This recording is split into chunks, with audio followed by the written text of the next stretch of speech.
To get things started, a little bit about me. I'm the Senior Director of the Researcher Operations team here at Bugcrowd, which makes me Director of a global red team. Prior to this, I worked at BlackBerry as an incident response case manager. I was responsible for reproducing webcam in BlackBerry handheld devices and in the playbook. I do a ton of data analysis. I have previously done internet crime investigation and collaborated with law enforcement officials to put criminal hackers in jail. And my background is in behavioral psychology. So I have a very diverse background. I've been on both sides of the vulnerability reporting fence. I've been at the customer who receives the vulnerability reports, and obviously now today I am working with researchers who are making the vulnerability reports. And these are some of the tips that I've learned through the last decade of experience that I wanted to share with you today. So, first step, read the bounty brief. Whether it's a bounty brief or a disclosure program policy statement, you want to read the bounty brief. The most important thing to get started is knowing what is in scope and what is out of scope. And you could easily argue that everything should be in scope. Attackers don't follow a bounty brief, and that's completely true. Historically, researchers found vulnerabilities and they reported them to a vendor, and they hoped that the vendor would fix them, and they hoped that the vendor would not come after them with legal threats, but there wasn't really any sort of guaranteed expectation there. It was simply that researchers wanted to see the software get fixed. And vendors started publishing their disclosure policies to make it clear, if you do this in a non-harmful way, we promise not to come after you legally. And so what's important there is finding out what are their guidelines to protect you and to make sure that you are testing in a way that is not going to damage their business, and at the same time will help them secure their applications.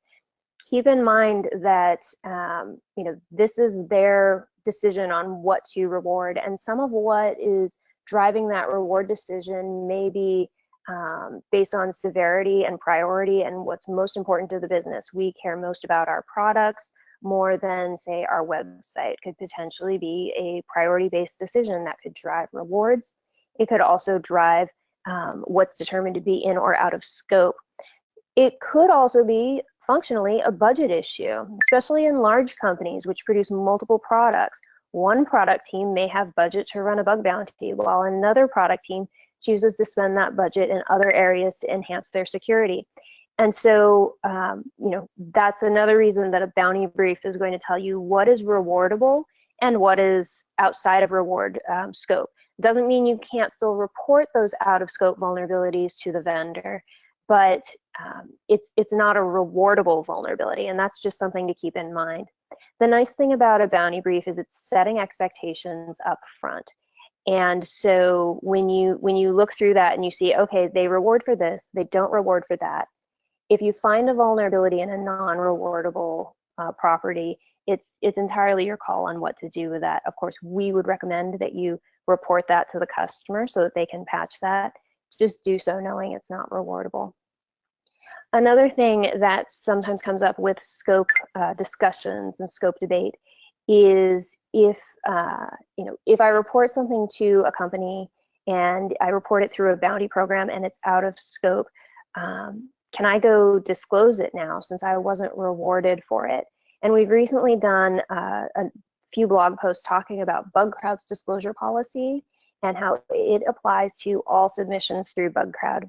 So if you have a vulnerability that you know is out of scope and you want to report it to the vendor, and you also want to retain the rights to publish information about that vulnerability in the future, I would encourage you to report that directly to the customer versus through their bounty program. Since once it's submitted through the Bugcrowd platform, it is subject to the Bugcrowd disclosure policy. And in the slides, which will be available as handouts, I have links in there to give you additional information about the value of a bounty brief and our disclosure policies. The second step is understand the impact of the vulnerability you're reporting. Now, you notice I'm not telling you how to do testing, how to identify vulnerabilities, how to repro validate them. I'm assuming that if you're sitting in this webinar today, you know how to pen test, you know how to find vulnerabilities. The trick is taking that technical knowledge and technical skill and translating it into the written report. And so knowing what kind of vulnerability you found is important. Communicating the impact of the vulnerability is even more important. Whether it's cross-site scripting or SQL injection, what's really important is, does it allow remote code execution? Is it an elevation of privilege? Is it information disclosure? What is the security impact of that vulnerability?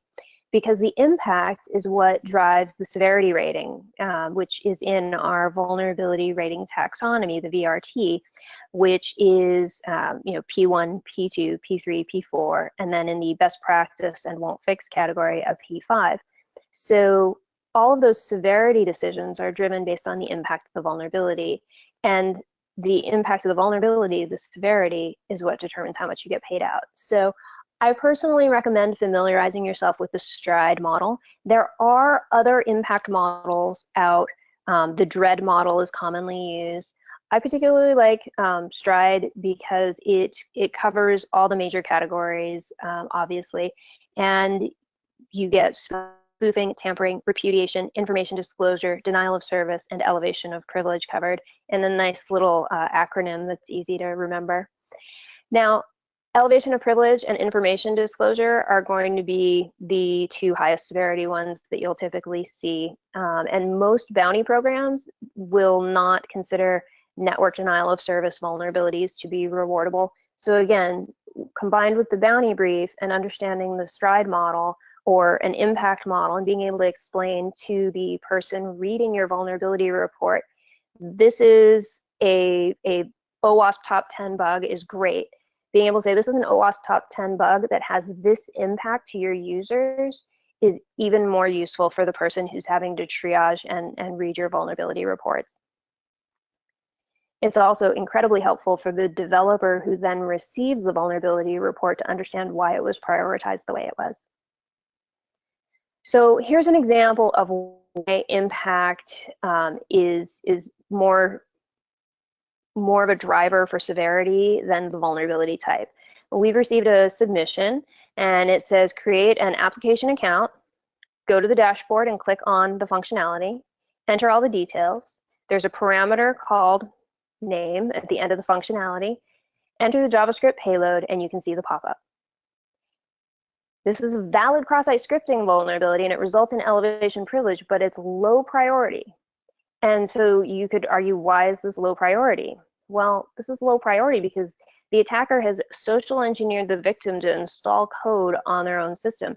And if you can do that, if you can overcome that significant barrier to exploitation and getting a user to install code, there's a whole lot of terrible stuff that you could do. This is not remotely exploitable, has very high complexity and very interaction. And so while the impact is an elevation of privilege, when you dig into it, the actual impact to the user and the impact to the application developers is fairly low. The application developers can't prevent a user from installing code on their system. They can absolutely do some things to prevent the cross-site scripting vulnerability that's happening here, but the attacker clearly could get the user to install other code just as easily. So this one ends up being low severity. So also a reason it's low severity is it's a one-at-a-time attack. So you're not being able to exploit large groups of users all at the same time. It doesn't affect multiple users and it doesn't affect system integrity. So again, lower impact than if it were remotely exploitable and affected multiple users. The third piece of advice that I have is including proof of concept. Getting a scan result is not enough. Finding an outdated library that has known CVEs, not enough. You do need to validate that the application is actually exploitable. If something's using an outdated library and it has known CVEs, You have to show that those CVEs can be exploited in the application. Now, be careful in your POCs. Don't take down an app. You know, sometimes it accidentally happens, but be careful about your testing. Don't take one vulnerability and then pivot it to see what else can you go and compromise using that vulnerability. If you ever question, should I try to exploit this? My recommendation is to submit the bug and say, I'd like to proof of concept this, you know, may I go forward with that? It's entirely possible that the customer will say, here, let me stand up a test environment for you to POC in. Or they may say, you know what, can you give us your POC and we'll go run it in an attempt to do that in a more secure and less business impacting way. So by all means, have the conversation with the customer and with the analysts that are validating the submission, but don't expect that just saying there's an outdated library is going to be adequate, because it's very possible that they aren't using components of that library and therefore the known CVEs don't actually impact them. It all depends on how they've architected their application and what components they're using. Another important thing about your proof of concept is if you do a proof of concept video or write a proof of concept code sample, be sure to share those samples securely. Don't share them on YouTube. Even if it's an unlisted YouTube, don't do that, because you're sharing vulnerability data and you want to do that in the most secure way possible, ideally through encrypted communication, password protection. Be sure to upload it with your vulnerability submission on the Bugcrowd platform. If you're reporting directly to a vendor, get their PGP keys and email it to them in a secure fashion. And then the other thing that's important about a proof of concept is that you're explaining the attack scenario. And it's as simple as 3 sentences. Attacker does X, victim does Y, and that may be nothing. Victim doesn't do anything, but maybe they have to click something or go to a website. And the attacker can now do Z. I have seen time and time again, you have a list of vulnerabilities as a developer, and maybe they're all critical vulnerabilities. Maybe there's several buffer overwrites and there's a few heap corruptions. And what's really important in making the risk decision of what to fix first to the developer is what mitigations are in place. What does the attack scenario look like? If one of those buffer overwrites has no mitigations and the only thing that a user can do is not use their browser and only read email in plain text format, then that needs to be fixed pretty quickly, versus if there's mitigations in place that defend against the vulnerability. So be sure to include your attack scenario in the vulnerability report.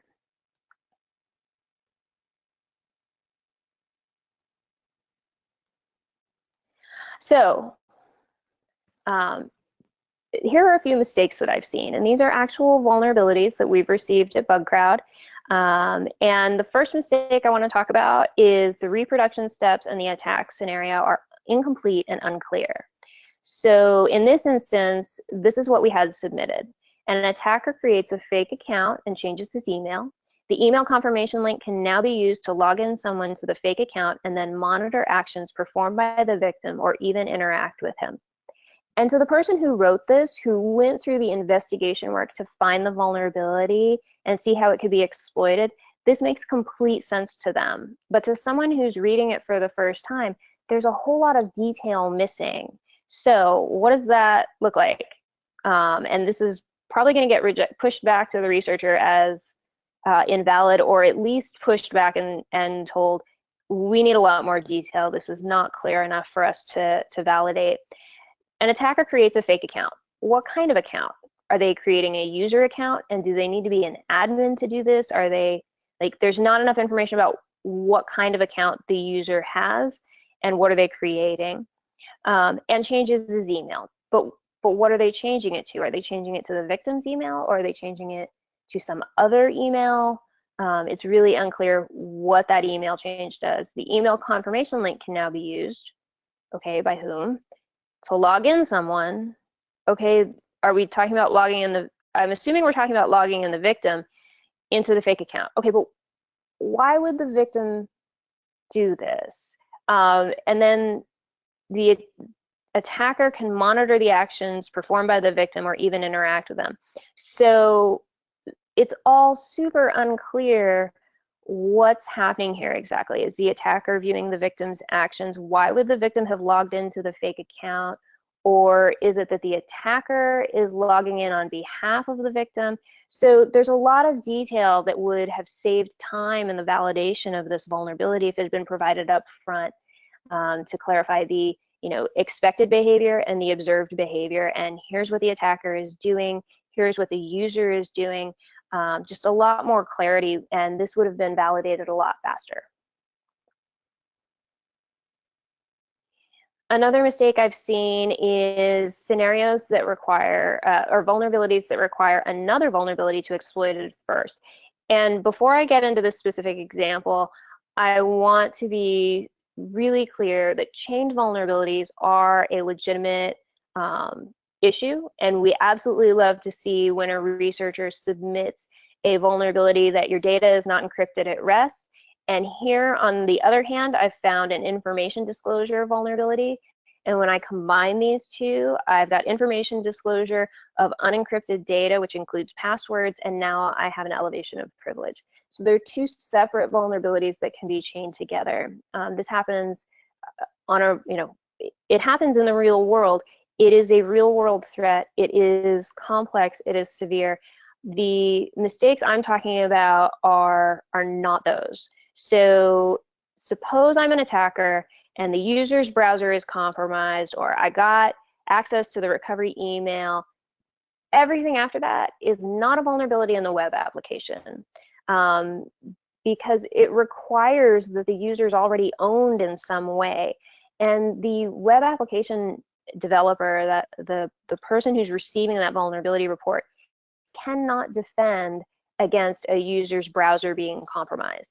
They can't manage for that risk. And so there's not a whole lot they're going to be able to do in their application to prevent that. And so while the report may recommend a legitimate security best practice that would help mitigate risk when a user's computer is owned, best practices are typically unrewardable in bounty programs. So while you're certainly welcome to submit that and get that advice off to the customer, it's typically unrewardable. And if you submit a lot of best practices, that can hurt your overall performance metrics in bounty programs. So we would generally recommend focusing your efforts on higher severity submissions. And if you're reporting a best practice type vulnerability, ideally you're going to chain that, like I mentioned earlier, with, say, an information disclosure where they can be used in conjunction to have higher impact together. And then those will be assessed accordingly. Another mistake I've seen is the exploit impact being unclear. So in this example, what was submitted is an attacker is just required to send an email confirmation link to the victim, and he'll be automatically logged into his attacker's account. I can then monitor his actions and interact. But I'm not clear on the exploit impact because I've just given my account, as the attacker, I've just given my account information to the victim. And the victim, when they log in, they're going to log into my account so I can monitor their actions and interact with them, but they're taking actions on my account. I've just compromised myself. And so while this may be unintended behavior, and this may be something that the developers want to fix at some point in time, it is not a critical vulnerability because it's really unclear what the attacker gains through this. And there's elaborate social engineering involved. So again, this is one where understanding your exploit impact beyond just knowing you found a bug or perhaps undesirable behavior is really helpful. And the fourth example we have today of a mistake I've seen is that honestly, it's simply not a vulnerability. It may be intended behavior. And you can't always know what the intended behavior of an application is. And sometimes, what one developer would call a vulnerability, another developer would call a feature. But this particular example, an application allows its users to change their username. And this was submitted as an account name takeover.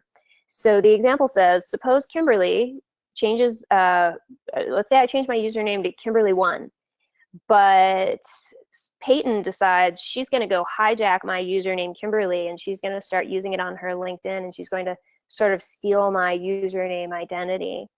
But the reality is I gave up that username.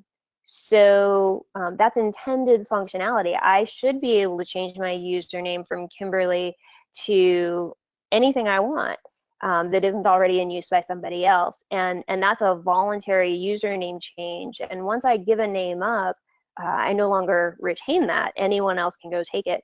And so at the end of the day, this is intended functionality for a user to be able to change their username. Now, if Peyton could somehow cause the application to reset my username so that she could take it, that would absolutely be an attack, and that would absolutely be a vulnerability where I didn't voluntarily give up my username. So again, just another example of thinking about the impact, and is this really a vulnerability or by design functionality? So as I said, having the ability to change it without user involvement, that would be a vulnerability, and we would absolutely reward that, but not if I changed it on my own. So in summary, my 3 big pieces of advice are: read your bounty brief so that you focus on rewardable vulnerabilities. It can help you focus your efforts on the things that will be paid at the highest rates, and avoid you spending time testing something that turns out to be out of scope. We don't want anyone to use tons of time on things that are unrewardable. That's always really frustrating for everybody involved. For you to have done all this great work and then find out it's an unrewardable vulnerability. So be sure to read the bounty brief.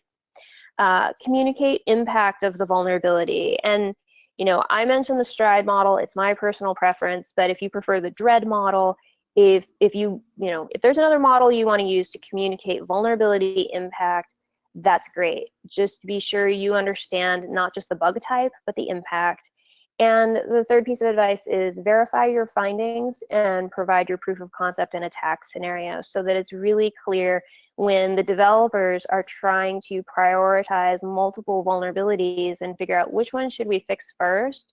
They've got a really compelling real-world scenario that makes them say, oh gosh, yeah, okay, this is a problem. We have to go fix this right now. And it makes it more visceral for them beyond just understanding this is a insecure direct object reference. So those are my 3 big pieces of advice. So thank you so much for your time today. And I hope this was useful. Feel free to join in the conversation on the Bugcrowd forum or chat with us on Twitter.